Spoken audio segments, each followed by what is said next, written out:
ഈ ജയിലിൽ ആയുധങ്ങൾ ഒളിപ്പിക്കുന്നത് തടയാൻ തടവുകാരുടെ വീട്ടിൽ നിന്നുള്ള എല്ലാ ഭക്ഷണ സാധനങ്ങളും ചെറിയ കഷണങ്ങളായി മുറിക്കുമായിരുന്നു. സോപ്പ് പോലും പരിശോധിക്കപ്പെട്ടിരുന്നു.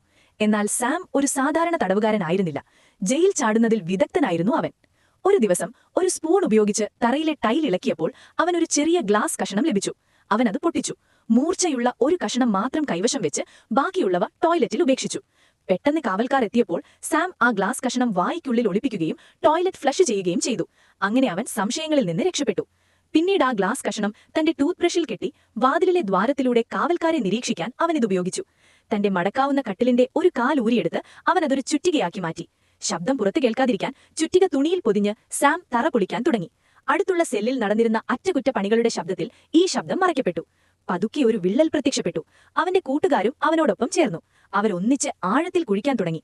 കുഴിക്കുള്ളിൽ വായുസഞ്ചാരമുണ്ടോ എന്ന് പരിശോധിക്കാൻ സാം പേപ്പർ കത്തിച്ച് അതിനുള്ളിലേക്കിട്ടു. അവിടെ വായു ഉണ്ടായിരുന്നു. പക്ഷേ ആ വഴി എങ്ങോട്ടാണെന്ന് അവർക്കറിയില്ലായിരുന്നു. തങ്ങൾ ചെയ്യുന്നത് പിടിക്കപ്പെടാതിരിക്കാൻ അവരെപ്പോഴും ആ കുഴി മൂടിവെച്ചു. എല്ലാ ദിവസവും നിശബ്ദമായി അവർ തങ്ങളുടെ പണി തുടർന്നു.